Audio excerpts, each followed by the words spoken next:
नमस्कार दोस्तों, मैं दानू सर एक बार पुनः आप सभी का अतिथि परिवार में बहुत बहुत स्वागत करता हूं।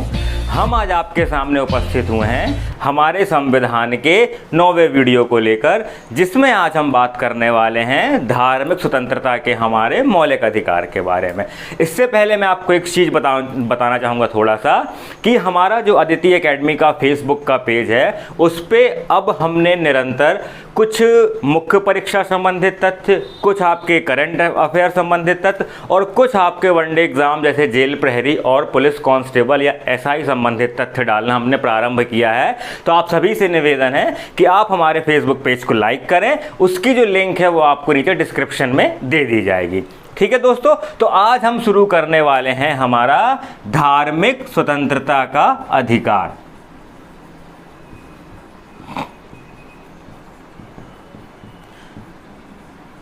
जो हमारा धार्मिक स्वतंत्रता का अधिकार है उसके अंतर्गत हमारे 4 अनुच्छेद आते हैं, जो है अनुच्छेद 25, 26, 27 और 28।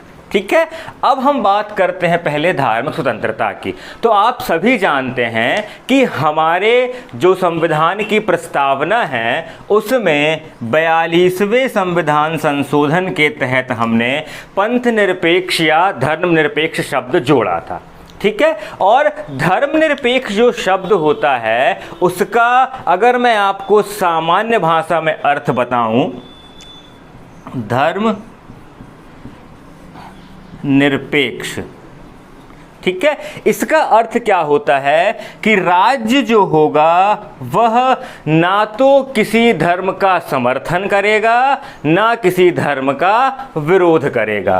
क्या? राज्य जो है वह ना किसी धर्म का समर्थन करेगा और ना ही किसी धर्म का विरोध करेगा। अर्थात जो राज्य है वह आस्तिक एवं नास्तिक दोनों को समान अधिकार एवं समान संरक्षण प्रदान करेगा।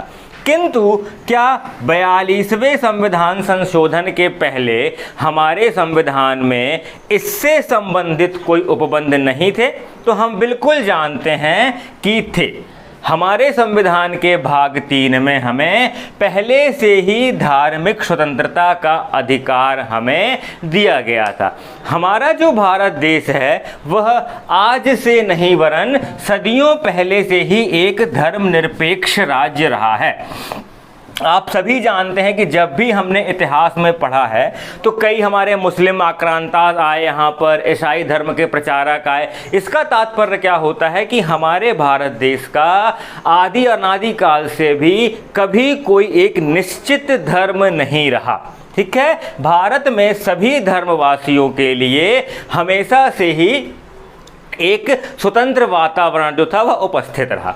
अब जब हम बात करते हैं धार्मिक स्वतंत्रता के अधिकार की, तो इसके अंतर्गत जो हमारे 4 अनुच्छेद हैं, सबसे पहले मैं आपको थोड़ा सा एक हिंट इन अनुच्छेद के बारे में दे दूं, क्योंकि होता क्या है, जब परीक्षा, ये मेरा व्यक्तिगत अनुभव है कि जब भी कभी परीक्षा में इनसे कोई अनुच्छेद पूछा जाता है तो हमें यह तो पता रहता है कि 25 से 28 तक धार्मिक स्वतंत्रता का अधिकार है, लेकिन यदि आपसे ये पूछा जाता है कि धार्मिक शिक्षा संबंधी अधिकार किसमें है या शिक्षण संस्थानों में जो धार्मिक शिक्षा दी जाती है या नहीं दी जाती उसका प्रावधान किस अनुच्छेद में है, तो हमें थोड़ा सा इसमें कंफ्यूजन होता है।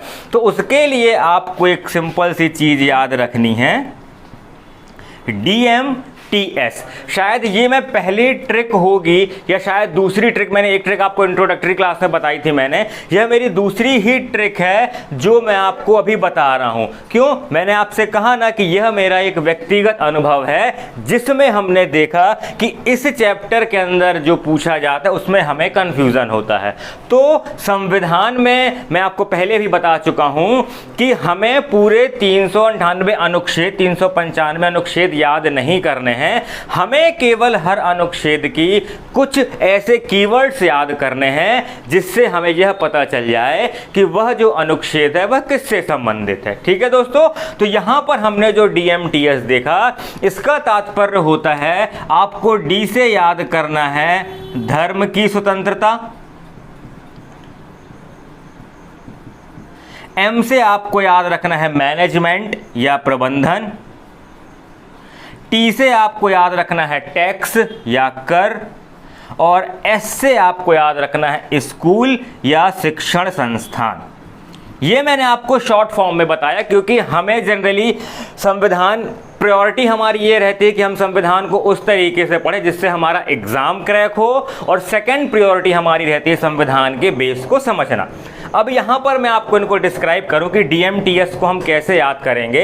अनुच्छेद 25 बात करेगा हमारे धर्म एवं आचरण की स्वतंत्रता के ऊपर, अनुच्छेद 26 बात करेगा हमारे जो धार्मिक संप्रदाय होते हैं उनके प्रबंधन के बारे में, अनुच्छेद 27 हमारा बात करेगा धर्म से संबंधित करों के बारे में, और अनुच्छेद 28 हमारा बात करेगा धर्म से संबंधित शिक्षण संस्थानों के बारे में। ठीक है दोस्तों, तो यहां पर इस कीवर्ड से जो हमारा DMTS था उससे हमने 25, 26, 27 और 28 को हमने पढ़ा। अब हम विस्तृत तरीके से पढ़ेंगे आज चारों अनुच्छेद को, पर सबसे महत्वपूर्ण मेरा फोकस रहेगा अनुच्छेद 25 के ऊपर। उसका कारण ये है कि आपने अनुच्छेद 25 से संबंधित कई चीज़ें पढ़ी होंगी। जैसे आपने देखा होगा कि सिख भाई बंधु जो हमारे रहते हैं वो कृपाण लेके चलते हैं, जबकि अनुच्छेद 19(1)(2) में कहा गया है कि कोई भी धार्मिक सम्मेलन है वह बिना हथियारों के होना चाहिए। हाल ही में हमने ट्रिपल तलाक के बारे में पढ़ा, उसमें भी अनुच्छेद 25 को आधार माना गया। केरल के मंदिरों में आपने देखा होगा कि स्त्रियों को प्रवेश करने नहीं दिया जाता, उसका आधार भी हम अनुच्छेद 25 में देखेंगे।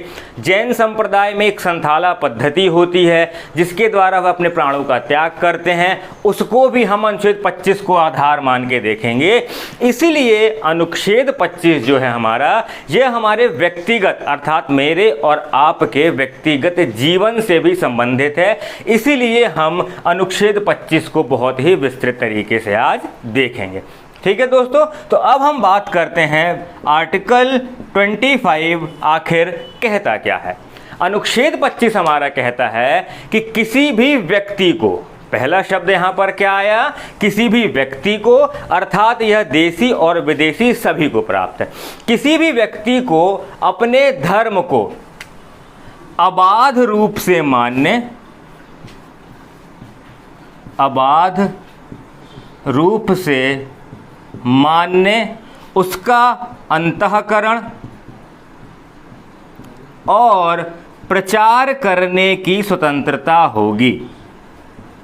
उसका अंतःकरण और प्रचार करने की स्वतंत्रता होगी, यह कहता है हमारा अनुच्छेद 25। अब हम अनुच्छेद 25 के अंदर जो शब्द हैं, यदि हम उनको समझने की कोशिश करें, सबसे पहला शब्द हमारा आता है जो महत्वपूर्ण है, वह है अंतःकरण। अंतःकरण का मतलब होता है कि आप अपने ईश्वर के साथ जो भी आपका संबंध है, या जिस संबंध में भी आप अपने ईश्वर को मानना चाहते हैं, आपको उसे मानने की स्वतंत्रता है। ठीक है, यह कहता है हमारा अंतःकरण। प्रचार करने का अर्थ क्या होता है कि आपके और आपके जो धर्म हैं उसमें लिखित जो भी कर्मकांड हैं, जो भी आदर्श हैं, उन्हें आप अपने जीवन में अपना सकते हैं, और उनके आधार पर ही उन चीज़ों को आप सार्वजनिक कर सकते हैं। इसका मतलब होता है प्रचार करना, कि जो भी आपके धर्म में उपस्थित कर्मकांड हैं उनको आप क्या कर सकते हैं, उनको आप सार्वजनिक कर सकते हैं। यह कहलाता है हमारा प्रचार की स्वतंत्रता। ठीक है, अब दोस्तों हम इसमें कुछ बातें करते हैं। सबसे पहले जैसे मैंने आपको बताया था, इसमें आपको दो चीज़ें याद रखनी है कि अनुच्छेद 25 में स्पेशल तौर पर दो चीज़ों का उल्लेख किया गया है, जिसमें पहला उल्लेख था हमारे सिख भाई बंधु जो कृपाण लेके चलते हैं, अगर वह किसी सम्मेलन में जा रहे हैं तो अन्य धर्म का व्यक्ति यह नहीं कह सकता है कि उन्होंने आर्टिकल 19(1)(b) का उल्लंघन किया है। ठीक है, क्योंकि जो सिख धर्म का व्यक्ति है वह यह जानता है कि उनके धर्म में जो 5 का होते हैं, कंघा, केश, कृपाण, उनमें यह एक इम्पॉर्टेंट चीज़ है। ठीक है, तो यहाँ पर इसे हम अनुच्छेद 19(1) का 19(a)(b) का उल्लंघन नहीं मानेंगे। ठीक है, और इसमें आपको एक चीज़ और याद रखनी है कि दूसरा जो मैंने बताया कि अनुच्छेद 25 में जहाँ पर भी हिंदू शब्द पढ़ा जाएगा, हिंदू शब्द पढ़ा जाएगा, तो इसके अंतर्गत सिख, जैन और बौद्ध, इन तीनों को हिंदू माना जाएगा। ये आपको याद रखना है कि अनुच्छेद 25 में, इसमें आपको ऑप्शन दे सकता है कि अनुच्छेद 25 में सिख, जैन, बौद्ध और ईसाई, इनमें से किसी हिंदू नहीं माना जाता, या सिख, जैन, बौद्ध और पारसी। तो आपको क्या याद रखना है कि हिंदू का तात्पर्य, जैसे हम क्या देखते हैं कि हिंदू, मुस्लिम, सिख, ईसाई, तो आपको यहाँ पर ये नहीं समझना कि सिख इसके बाहर जाएंगे। अनुच्छेद 25 के अंतर्गत हिंदू में क्या आएगा, सिख भी आएंगे, हमारे जैन भाई बंधु भी आएंगे और बौद्ध भी आएंगे। अब अनुच्छेद 25 से संबंधित कुछ महत्वपूर्ण हम चीज़ों की बात करते हैं। सबसे पहले मैंने आपको बताया था ट्रिपल तलाक।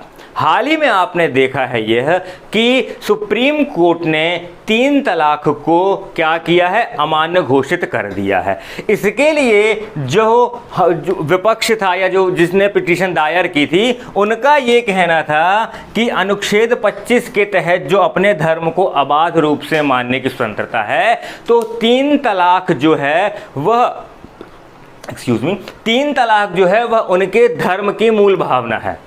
तो सुप्रीम कोर्ट ने यह कहा कि यह मानवता के लिए भी सही नहीं है और कोई भी धर्म या किसी भी धर्म में ऐसी बात का उल्लेख नहीं है कि 3 तलाक जो है वह सही है। इसलिए सुप्रीम कोर्ट ने क्या किया, इस निर्णय को निरस्त कर दिया। दूसरा, आपने सुना होगा कि हमारे जो जैन भाई बंधु या जैन संप्रदाय होते हैं, उनमें एक प्रथा प्रचलित होती है जिसे हम कहते हैं संथाला प्रथा। इसमें जनरली होता क्या है, आपने इतिहास में भी पढ़ा होगा कि हमारा जो मौर्य साम्राज्य था, उसके जो हमारे संस्थापक थे चंद्रगुप्त मौर्य, उन्होंने अपने प्राण श्रवणबेलगोला में इसी पद्धति से त्यागे थे। इसमें क्या होता है कि जब आपको यह लगता है कि अब हमारे जीवन का अंतिम समय आ चुका है, तो उस समय आप किसी भी प्रकार की बाहरी दवाइयाँ लेना या भोजन लेना जो हमारे जैन भाई बंधु होते हैं वह बंद कर देते हैं। ठीक है, और अपने प्राणों को त्यागते हैं। तो राजस्थान हाई कोर्ट ने यह कहा कि जो संथाला प्रथा होती है वह अनुच्छेद 21 का उल्लंघन है। अर्थात आप जो है वह स्वयं अगर अपने प्राण त्याग रहे हैं तो यह हमारे जीने का अधिकार का उल्लंघन है, क्योंकि मैंने आपको पिछले वीडियो में बताया था कि आर्टिकल 21 के तहत आपको मरने का अधिकार नहीं दिया गया। किंतु सुप्रीम कोर्ट ने इसे गलत साबित करते हुए कहा कि जो संथाला प्रथा है वह आज की प्रथा नहीं है, यह सदियों पुरानी प्रथा है और इस प्रथा का जो है वह जैन धर्म की मूल भावना से जुड़ाव है। अतः आप संथाला पद्धति को गलत नहीं कह सकते। ठीक है दोस्तों, इसके अलावा एक बहुत ही महत्वपूर्ण नाम आपने सुना होगा, एक महिला सोशलिस्ट हैं जिनका नाम है तृप्ति देसाई। आप चाहें तो गूगल करिएगा इनके बारे में, तृप्ति देसाई।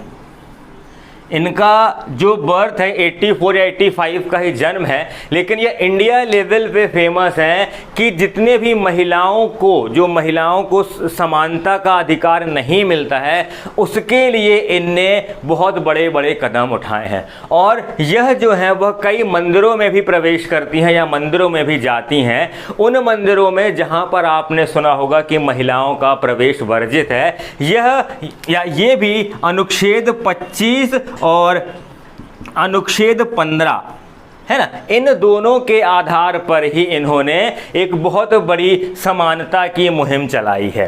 ठीक है दोस्तों, तो ये हमने क्या देखा बेसिकली अनुच्छेद 25 के बारे में। आपको एक और बहुत ही महत्वपूर्ण चीज़ याद रखनी है कि जो अनुच्छेद 25 होता है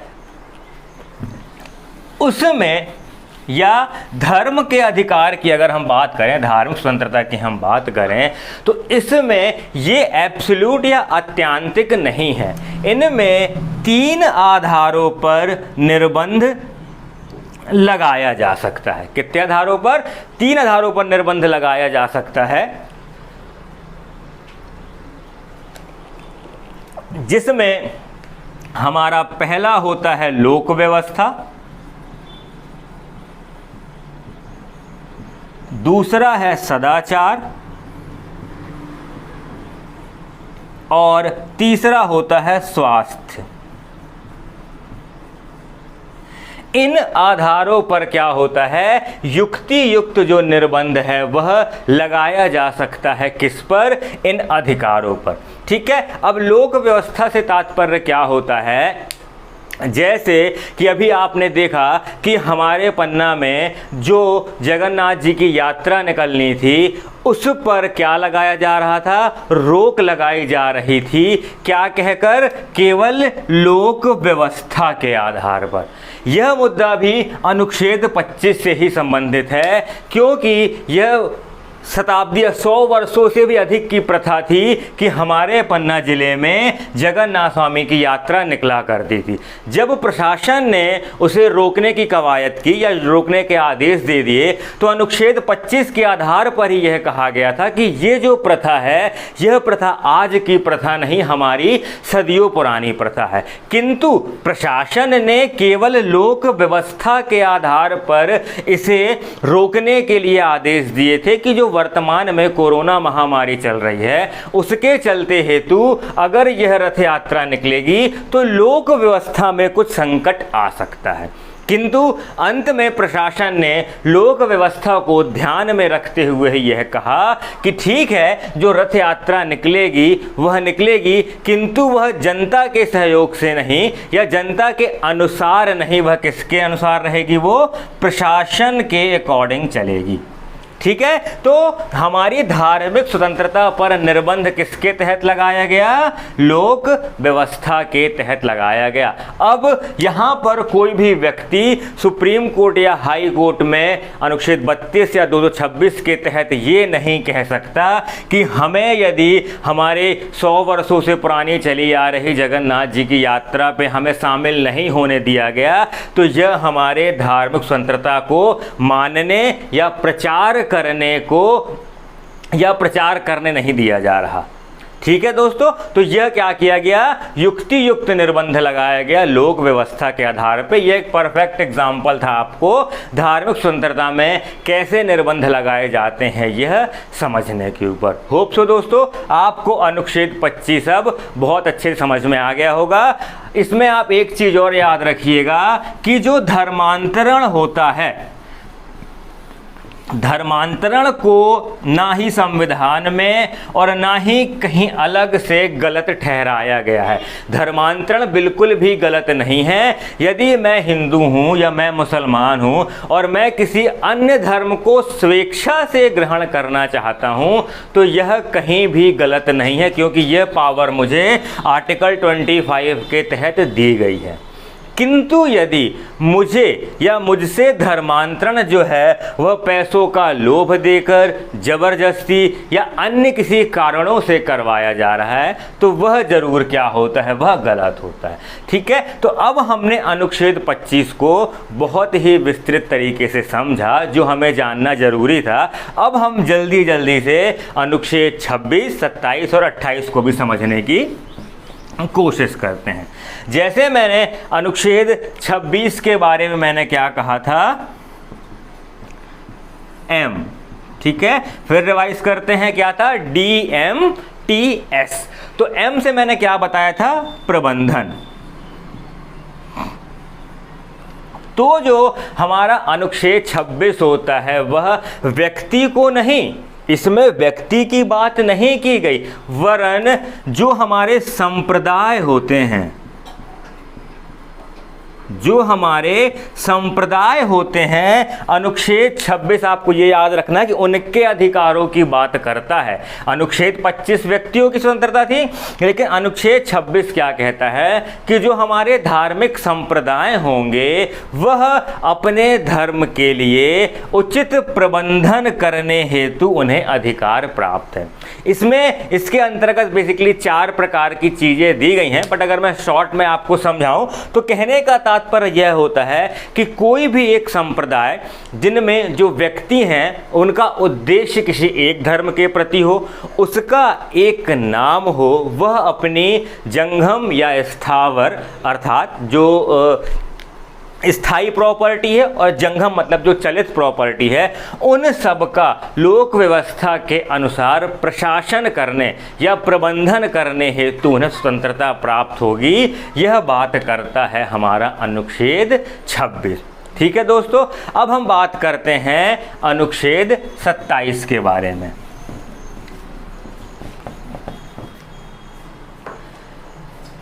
हमारा जो अनुच्छेद 27 है वह किसके संबंधित होता है? वह होता है टी अर्थात टैक्स या कर से संबंधित, जो धार्मिक टैक्स या धार्मिक कर है उससे संबंधित बात करता है हमारा अनुच्छेद 27। अनुच्छेद 27 में यह कहा गया है कि राज्य जो है वह किसी भी व्यक्ति को किसी धर्म विशेष हेतु कर देने के लिए बाध्य नहीं करेगा। क्या देखा दोस्तों हमने?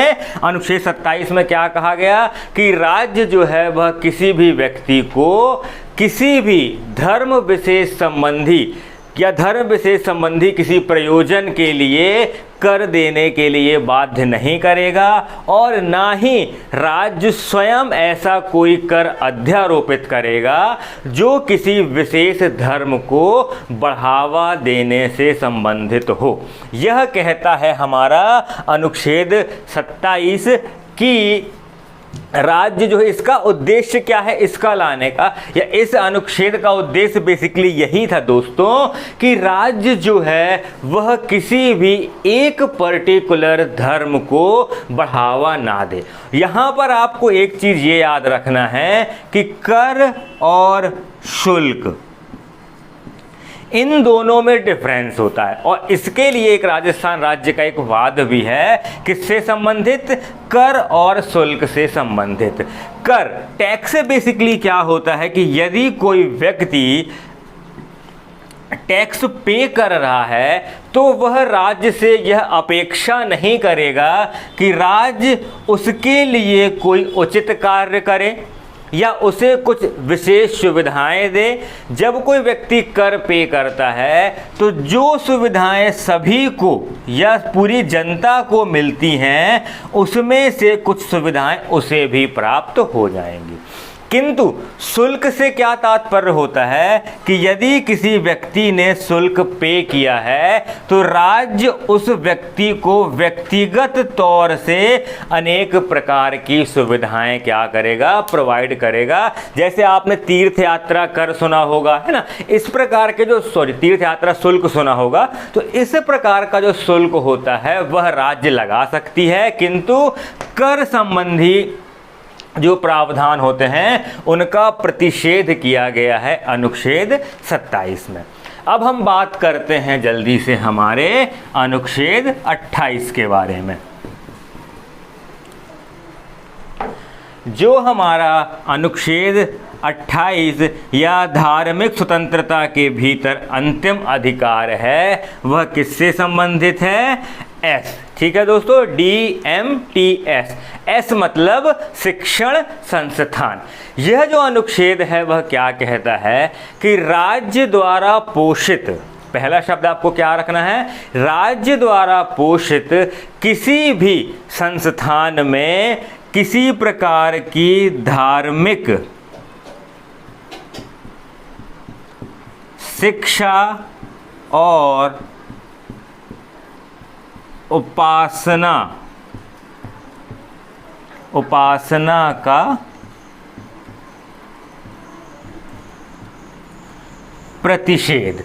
और यह जो अनुच्छेद है वह सरकारी, गैर सरकारी और निजी संस्थानों में भी लागू होता है कि किसी भी जगह पर किसी विशेष धर्म संबंधी शिक्षा और उपासना देने के लिए आप किसी को बाध्य नहीं कर सकते हैं। अब यहाँ पर आपको एक चीज़ याद रखना होगा कि जैसे जो हमारे मदरसे होते हैं वहाँ पर तो धर्म विशेष की शिक्षा दी जाती है, तो यहाँ पर आपको ये भी याद रखना है कि यदि राज्य द्वारा पोषित या व्यक्तिगत किसी ऐसे शिक्षण संस्थान की स्थापना हुई है जिसका उद्देश्य केवल एक धर्म विशेष संबंधी शिक्षा देना है, तो वह गलत नहीं होगा या वह नहीं कहा जाएगा कि ये तो आर्टिकल 28 का उल्लंघन है ना दोस्तों।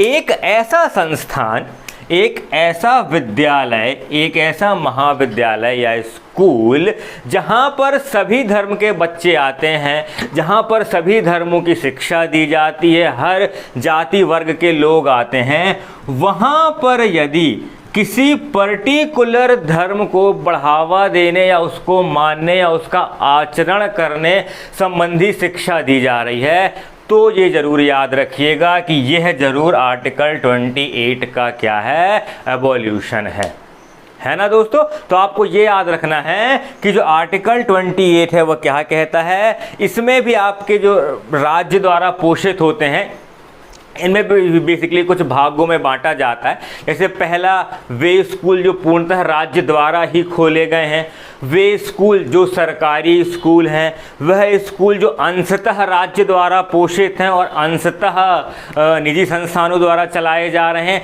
इन प्रकार से इनको बाइफोग्रेट किया गया है। लेकिन इसमें आपको क्या याद रखना है केवल कि ऐसे शिक्षण संस्थानों में किसी भी प्रकार की या किसी विशेष धर्म संबंधी उपासना या शिक्षा देने का प्रतिषेध है। और आप ये भी याद रखिएगा कि यदि ऐसे किसी संस्थान में, जैसे अगर कोई एक विद्यालय है, वहाँ पर सरस्वती वंदना हो रही है या नॉर्मल कोई ऐसी प्रेयर हो रही है, और यदि कोई दूसरे धर्म का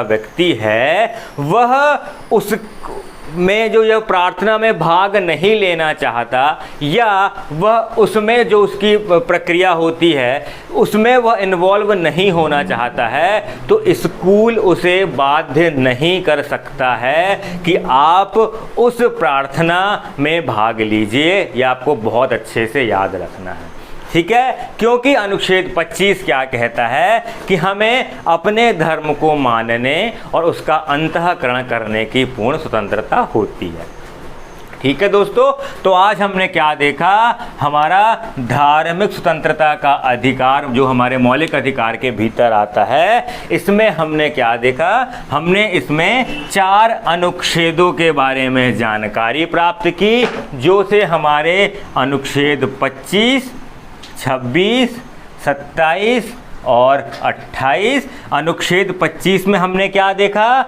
अपने धर्म को या धर्म के अंतःकरण की, उसे अबाध रूप से मानने और प्रचार करने की स्वतंत्रता।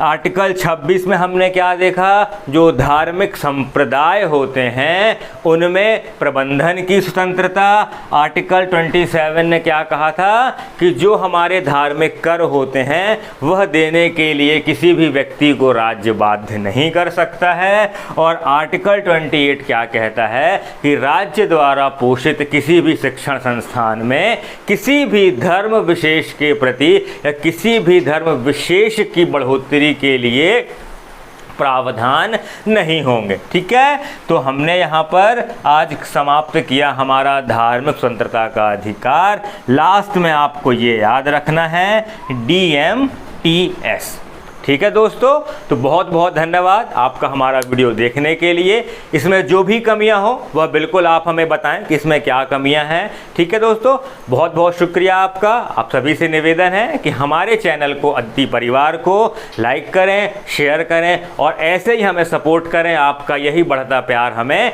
आगे बढ़ने के लिए बहुत ही ज़्यादा प्रोत्साहित करता है। धन्यवाद दोस्तों, जय हिंद।